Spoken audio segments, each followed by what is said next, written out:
Don't let other people to humiliate you. Set up the boundaries. This is important. Set up the boundaries. When you set up the boundaries, people will respect these boundaries. If people treat you bad, remember, you don't play the victim, right? People are not bad. It was you who led them to behave in a certain way.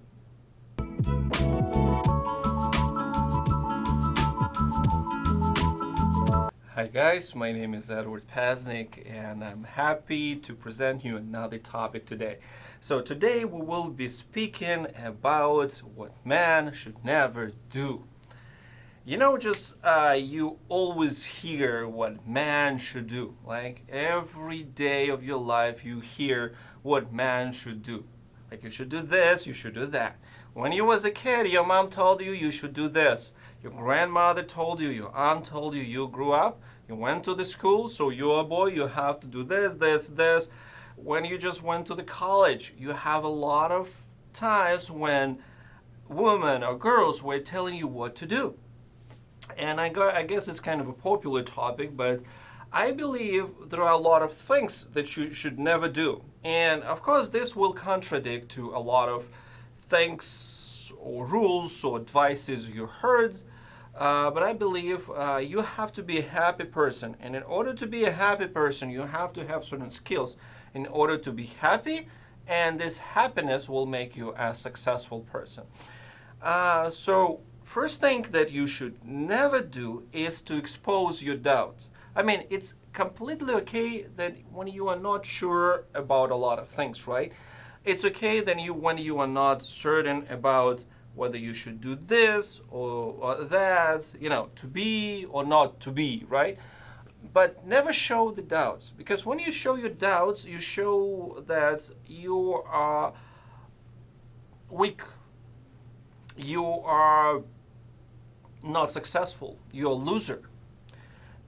Even though it's completely okay to be, uncertain and not to have a decision at the right moment, there is a way how you can express it in a very nice way. For example, instead of telling, I'm not sure, you can say, I need to think about it.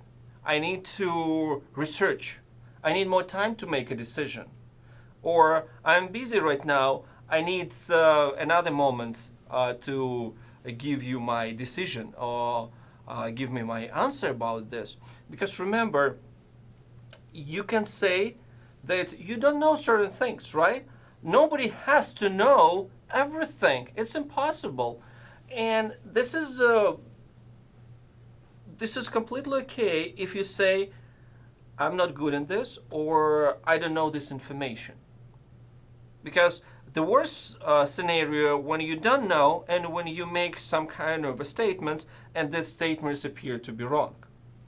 You have to be honest about what you are doing. For example, if you don't know, you have to say, I don't know. If you don't have a decision right now, you have to say, I don't have a decision right now. I need time. I need time to research. I have to think about it for some time in order to make a good decision. And once again, you are okay if you don't know. You should not be afraid of it, but the person with whom you're dealing with, he will have no doubts about you. He will or she will understand who you are, and if you don't know something, you need time to research. So you don't jump into action and make some kind of stupid decision. This is most important. The second thing, you have to be confident. You see, being confident has nothing to do with your success, with your skills, or your experience. I like one Russian saying which says, if you die, die with a happy song. Remember, it's okay to fail. All people fail. And for example, if you want to succeed, you have to fail many times. If you want to become the biggest winner, you have to become the biggest loser, because in such a way you can get the experience. And remember, when you fail, it's not just because you're stupid. You made a mistake not just because you're bad or loser.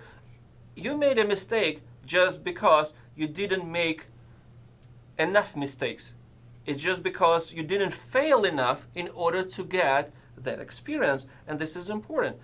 Your failure is your step to success, not the success is the step to the confidence.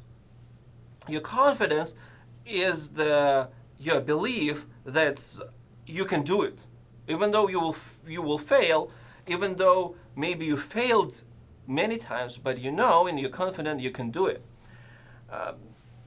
One of the things is why you have to be confident. There's two reasons. For example, you have a deadline. Let's say deadline will be in 6 months. You have to be confident that you will do it. Why? Well, first of all, within 6 months, you can get enough information, you can get enough knowledge, you can get enough people, you can get maybe different resources. Within 6 months, you're able to get everything what you need in order to succeed. And another thing is, maybe by the time you come to the resolution of this issue, maybe there won't be an issue, maybe a lot of things will change. And instead of using the phrase when the person is not confident, right? He's using the phrase, I don't know what will happen, I don't know how the things will go, I'm not sure, or whatever. I like to use the phrase, well, we'll figure it out, or I'll figure it out, see what will happen, or it's going to be fun, it's going to be crazy, but it will be cool. I love this stuff. So show that you are happy about this problem, even though you don't know how to fix it, but you're happy to deal with it. Rule number 3, don't get offended or resentful. This is the worst that you can come up with. Just show that you was touched psychologically by certain events. I mean, it's okay, do not appreciate negative behavior of other people. It's completely okay. The only problem is it's not okay to get offended. Because remember, you're not perfect, other people not perfect, you offend people like other people offend you and other people, and it's totally okay. But when you show the signs that you got offended, right? Like you don't want to speak, you just behave in a strange way, it shows that you have a completely undeveloped character. You have a character of a baby. And one of the stupidest thing out of it is when you try to react. This is the most stupidest thing. Why? Because look, let's say you're jogging in the park in the morning, and then some kind of a dog tried to bark at you. What do? You get offended, right? You kneel and try to bark back, right? This is how you do it. So what's wrong if the other person barks at you? So why you don't bark back? I mean, why you bark back, in this situation? It's funny when you look at this, but this is pretty much what you're doing when you're trying to respond to the person. You literally bark back to this person. It's completely stupid. And another reason why, I believe there are 2 reasons why not to get offended. First, most people don't want to offend you, right? Sometimes people say something without any thought or desire to offend you. So there is no reason for you to show that reaction even though you was offended, right? The second thing, people want to offend you, and their biggest reward is your reaction. So you see, people want to hit you and they want to see that you're suffering.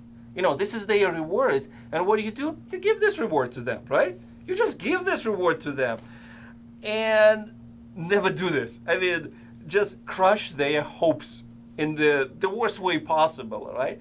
And the best way I just found, I smile, I laugh, I make fun, I'm happy, and so on and so forth. So when people think that I will get upset right now, and I'm getting happy, and joyful, people just go crazy.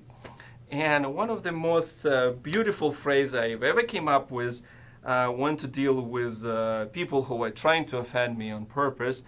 So to one of the really offensive phrases, I smiled and I said, from the person like you, it sounds like a compliment. Thank you.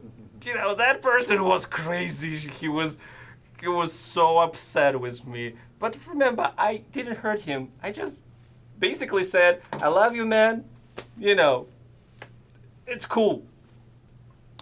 And now rule number 4 that pretty much comes out of it: never play a victim role. Like, never. I know everybody is trying to find a scapegoat, right? Like, oh, he's the one who actually caused all the trouble. And this is stupid. Like, it's literally stupid. Like, why? Because when you try to find the scapegoat, when you try to find the person to blame, what do, you basically take away all opportunities that could help you to improve yourself. Let's say you mess up, and instead of fixing your mistakes, you're like, oh, that person is wrong, that person is wrong, that person is wrong, and I'm a victim, right? So if you're a victim, what it can lead, right? If you're a victim, there is no way out. For example, like if you're locked in the prison of being a victim, right? What is the way out? There is no way out. Like, if you're in a prison, you're pretty much in a prison, right? So you're putting yourself in a prison and you're done, right? The only way out of it is depression, suicide, miserable life, whatever you can call it. And one of the things is, like, you are the man, and I believe it's applicable even to the kid. If something happens, remember, there was your part too. Think about research, go to the specialist, and try to figure out what happened. Because when you play the victim role, you don't do this, but you need to do this work to fix your mistakes. And remember, the people who hurt you are your best friends. These people actually will cause you more changes in your life than any of your friends. And personally, and I have to admit it, I used to be a victim, right? Like, I used to play a victim role. I mean, everybody does, right? But now I can say I'm really grateful to all the people who destroyed my life, you know, with a certain level of success. Because these people did so much changes in my life that made me better, stronger, more confident, smarter, and more happier. Even my best friends, if my family could not motivate me to such dramatic changes. And it's amazing when you look at that side, your enemies are your best friends because they cause more improvement in your character than your beloved ones. And another thing also, remember, you are special, you are unique, and you're worth the respect. Make sure that you respect yourself, you love yourself. Don't let other people to humiliate you. Set up the boundaries. This is important, set up the boundaries. When you set up the boundaries, people will respect these boundaries. If people treat you bad, remember, you don't play the victim, right? People are not bad. It was you who led them to behave in a certain way.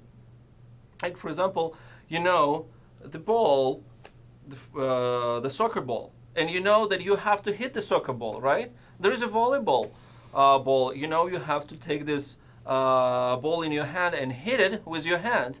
It's almost the same ball, but it's a different attitude. So the same thing. For example, if people kick you all the time, that means you taught them to treat you like this, and this is issue with you. So you have to make sure that you know your limits, and you respect your limits, and you teach other people to respect the limits. Okay, sometimes you can ignore, sometimes you make some jokes, make fun of it, but sometimes you have to say really straight, please don't do this, I don't like it. Regardless who it is, it can be your wife or it can be your boss, but you can say, I feel uncomfortable when you're behaving this and that. Please, I will appreciate if you could do blah, blah, blah. People will be aware, and never let this thing, this conversation to be put away.